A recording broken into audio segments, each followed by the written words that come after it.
विपत में पड़ल बाटे हर देश के कोना कोनावा से। हर विपत में पड़ल बाटे हर देश के कोना कोनावा से। हे आई के बचा लए मैया वायरस कोरोनावा से। हे आई के बचा लए मैया वायरस कोरोनावा से। हे आई के बचा लए मैया।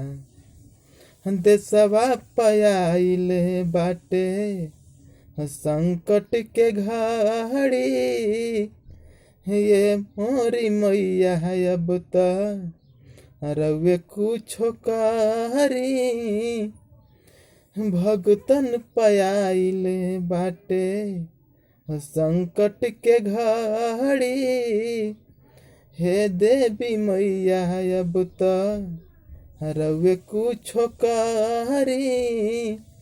मर जाई सभे बोला मर जाई सभे बोला करी के पूजनवा से। हे आई के बचा लए मैया वायरस कोरोनावा से। हे आई के बचा लए मैया वायरस कोरोनावा से। हरे आई के बचा लए मैया। हो जाता जे करा वो करा होता ना इलाज हो सबका के बाटे मैया तुहरे पनाज हो जाता जे करा वो करा होता ना इलाज हो सबका के बाटे माई तुहरे पनाज हो।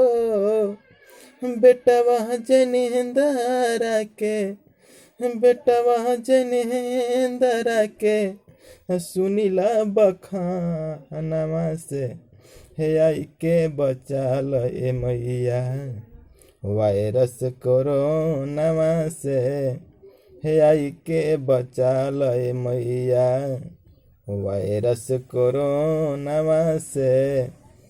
हे आई के बचा लए मैया। विपत में पड़ल बाटे देश के कोना कोनावा से। विपत में पड़ल बाटे देश के कोना कोनावा से। हे आई के बचा लए मैया वायरस कोरोनावा से। हे आई के बचा लए मैया वायरस कोरोनावा से। हे आई के बचा लए मैया। हम भोजपुरी गायक जैनेंद्र ठाकुर कोरोना वायरस के महामारी के देखते हुए नवरात्रि में माई के चरण में थोड़ा सा गुहार। प्रेम से बोली जय माता दी।